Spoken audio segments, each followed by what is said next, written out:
हम लोग देखने वाले कक्षा 10 का हिस्ट्री किताब का पाठ 3 भारत में राष्ट्रवाद का उदय।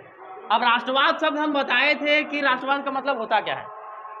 राष्ट्र के प्रति, अपने देश के प्रति प्रेम भाव। चाहे तुम अपने देश के लिए कुछ भी करो, साफ सफाई अभियान भी चला रहा है तो वो देश के प्रति राष्ट्रवादी कहलाओगे, है ना।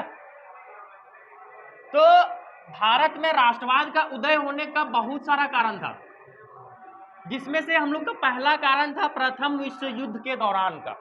ठीक है, अब प्रथम विश्व युद्ध हो रहा था कब से कब तक? 1914 से 1918 के बीच। किसके किसके बीच में हो रहा था?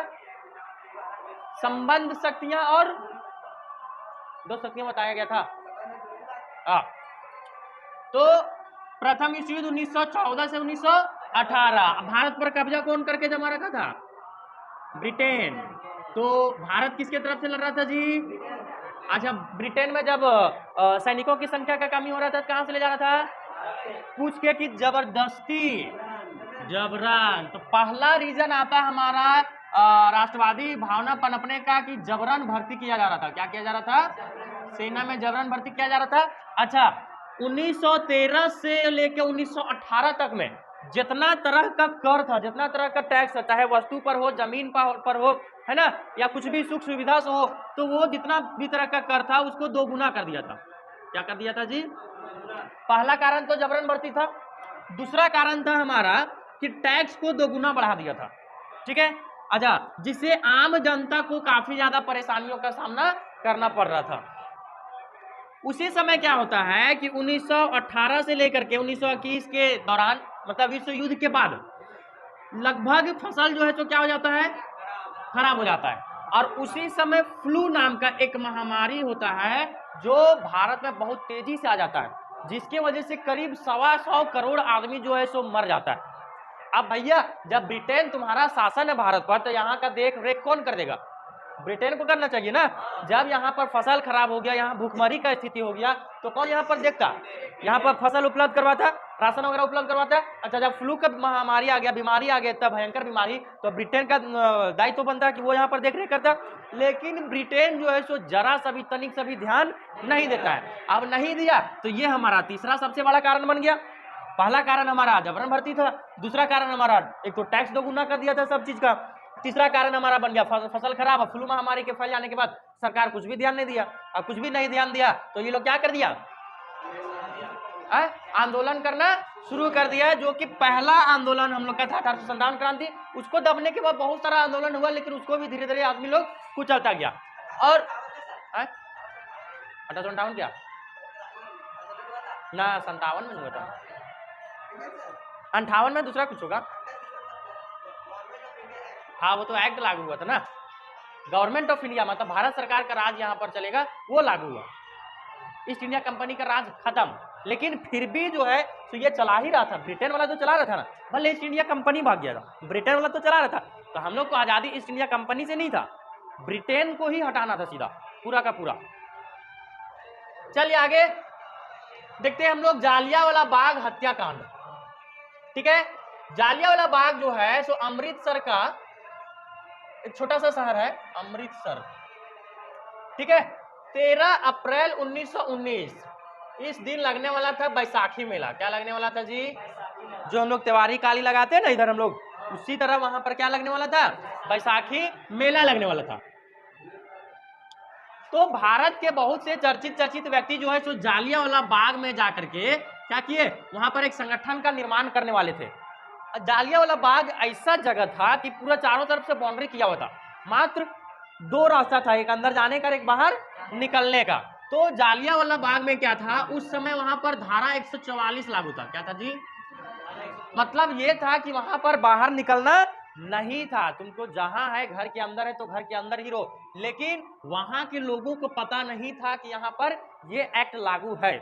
ठीक है, और उन लोग क्या कर दिया? मेला लगा दिया। अब मेला लगा दिया भैया, तो उधर से आ गया जनरल डायर।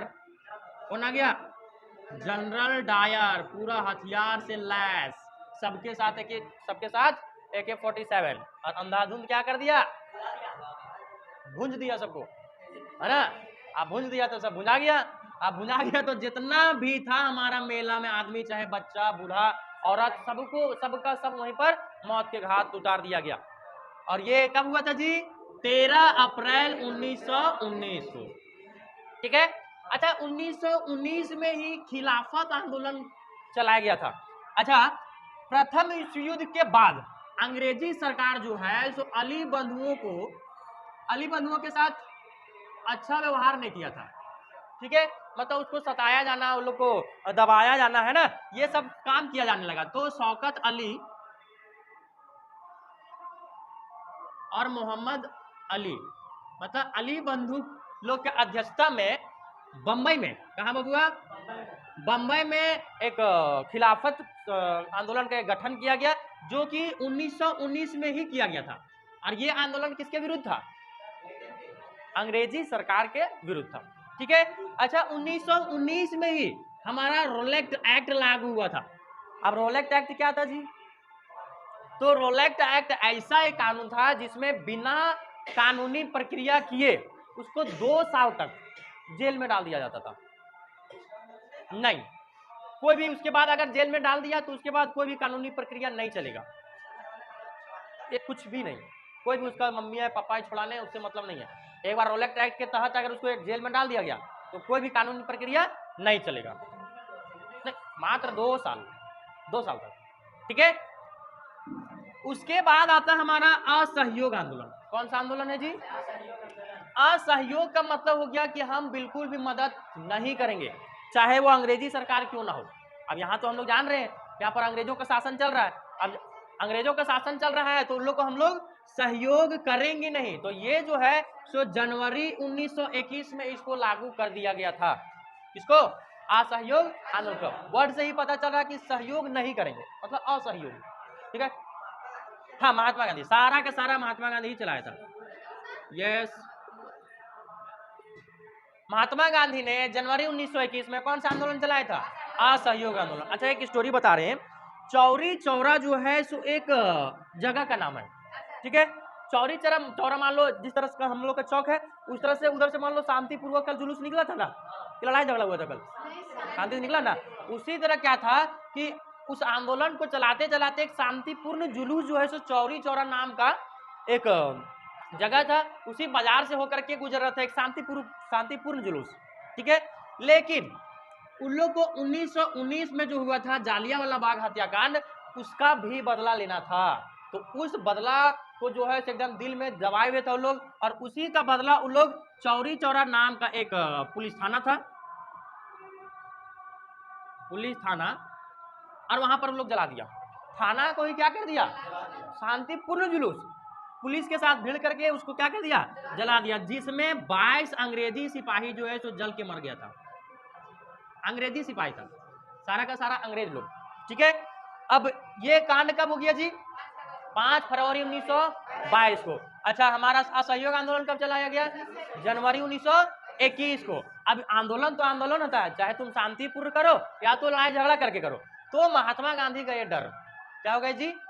और ये जो जनवरी 1921 में आंदोलन चलाए थे और 5 फरवरी 1922 को हमारे चौरी चौरा हत्याकांड हो गया, तो 5 फरवरी के बाद जस्ट एक सप्ताह के बाद 12 फरवरी को क्या कर दिया गया? असहयोग आंदोलन वापस लिया, क्या आंदोलन नहीं करेंगे, और वो आंदोलन वहीं पर क्या कर दिया? बंद कर दिया, ठीक है। तो क्वेश्चन आता है कि महात्मा गांधी ने असहयोग आंदोलन वापस क्यों लिया, बता दोगे?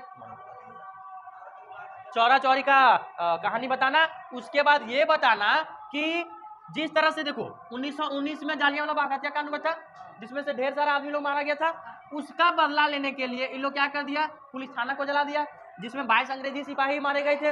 अच्छा, अगर फिर से ये आक्रोश में आ जाता हमारा अंग्रेजी सिपाही कि मेरा 22 को अंग्रेजी सिपाही तुम मार दिया, अब हम तुम पर हमला करेंगे, तो हमला कहाँ करता? जहां आंदोलन हो रहा है वहीं पर।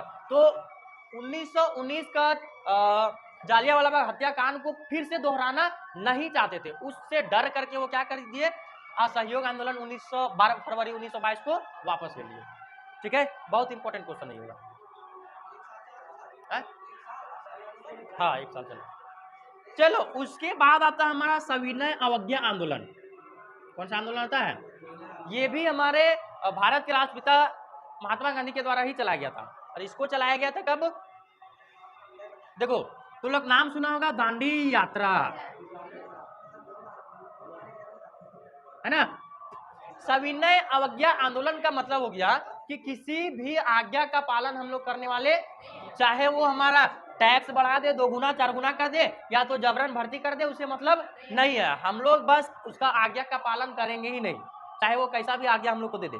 कौन आज्ञा देगा? अंग्रेजी सरकार ने देगा। किस पर? भारतीय पर। ठीक है, हाँ, महात्मा गांधी। तो दांडी यात्रा जो है हमारा 12 मार्च 1930 को चला गया था। तो सविनय अवज्ञा आंदोलन जो है शुरुआत दांडी यात्रा से ही हुआ था, जिसमें से 78 आदमी जो है उसमें भाग लिया था दांडी यात्रा। अब दांडी यात्रा कहां से कहां तक चलाया गया था? साबरमती आश्रम से, साबरमती गुजरात में, साबरमती आश्रम से लेकर के दांडी तक चलाया गया था। और दांडी जो है तो गुजरात के जो कच्छ राज्य है, कच्छ राज्य नहीं, कच्छ जिला जो है, कच्छ जिला में ही पड़ता है हमारा दांडी। ठीक है, तो साबरमती आश्रम से लेकर के कहां तक चला गया था? दांडी तक। कितना आदमी लोग भाग लिया था जी? शुरुआत में साबरमती आश्रम में 78 था, बाकी जैसे जैसे आगे बढ़ते जाते थे वैसे वैसे आदमी लोग जुटते जाते थे। जा करके हमारे दांडी में खुद से नमक बनाने का वो लोग प्रयास किया, जिससे नमक कानून जो है सो टूट गया। नमक कानून क्या हो गया? और नमक जो हमारा ऐसा चीज है जो कि हर एक घर में, चाहे गरीब से गरीब चाहे अमीर से अमीर, हर एक घर में यूज होने वाला सामान है। और इसी का दाम जो है सो एकदम बहुत ज्यादा बढ़ा दिया था। कर क्या किया गया था? बहुत ज्यादा बढ़ा दिया था, जिससे सभी आम जनता को क्या हो रहा था? परेशानी हो रहा था। समझ में आया? तो नमक कानून टूट गया, तो हमारा सविनय अवज्ञा आंदोलन का कहाँ गया? सविनय अवज्ञा आंदोलन का वो पहला सीढ़ी था। ठीक है, हाँ, सक्सेसफुल हुआ इसमें, नमक कानून तोड़ने में सक्सेसफुल हुआ। उसके बाद खुद से वो लोग नमक बनाने लगा था, नमक का दाम तो ऐसे ही गिर गया उसका। समझा? चलो, एक लास्ट पॉइंट आता हमारा साइमन कमीशन। ठीक है, अच्छा, जब 1919 का एक एक्ट लागू हुआ था हमारा, ठीक है, तो उस एक्ट के तहत क्या था? ये कब लागू हुआ था जी? 1900। इस साइमन कमीशन एक्ट के अनुसार ये तय हुआ था कि अंग्रेजी सरकार तो यहाँ शासन कर रहा है, तो अंग्रेजी सरकार रहता कहाँ है? ब्रिटेन में रहता है। कहाँ रहता है जी? तो हर एक 10 साल के बाद, कितना साल के बाद?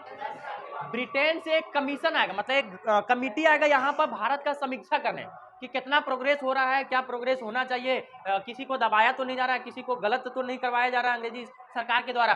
तो उस साइमन कमीशन के तहत हर एक 10 साल में एक गठन आने वाला था। कहाँ? भारत। अब आ गया हमारा 1928 में एक बार। कितना बार? कब आया जी?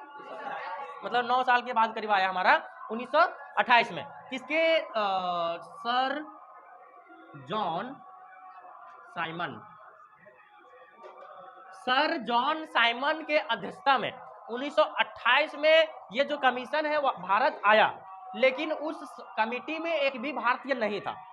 अब हम जाएंगे तुम्हारे गांव, हमको तुम्हारा गांव देखा हुआ नहीं है। अब जब नहीं देखा है तो हम जानेंगे वहां की परेशानी, वहां के एक आदमी तो लेंगे ना। अब बताइए आपका गांव में कहाँ क्या परेशानी है कि नहीं? क्या सुविधा मिलता है, क्या सुविधा नहीं मिलता है, क्या सुविधा मिलना चाहिए, सारा कुछ वहीं का जनता से मांग सुनेंगे हम। तो इस कमीशन में एक भी भारतीय नहीं था, सारा का सारा कहाँ का था? ब्रिटेन का था, है ना, अंग्रेज लोग था। तो भारतीय लोग क्या किया? काला झंडा दिखा करके, काला झंडा दिखा करके इसका बहिष्कार कर दिया। और इसका बहिष्कार करने के लिए एक नारा दिया, Simon commission go back, Simon commission वापस जाओ। है? देखो, महात्मा गांधी इतने बड़े लॉयर जा करके दक्षिण अफ्रीका से पढ़ाई किए, बैरिस्ट्री किए, अब बोलता है अंग्रेज जानते थे। सर, पूरा अंग्रेज भरा हुआ, 200 साल तक शासन कर रहा, अंग्रेजी नहीं सीखा वो लोग? अच्छा, अंग्रेज लोग जो था तो हिंदी तो कम ही नहीं समझता था, तो लोग को वही भाषा में समझाना पड़ेगा। तो साइमन कमीशन गो बैक का नारा दिया वो लोग, और इस कमीशन का लोग विरोध किया। ठीक है।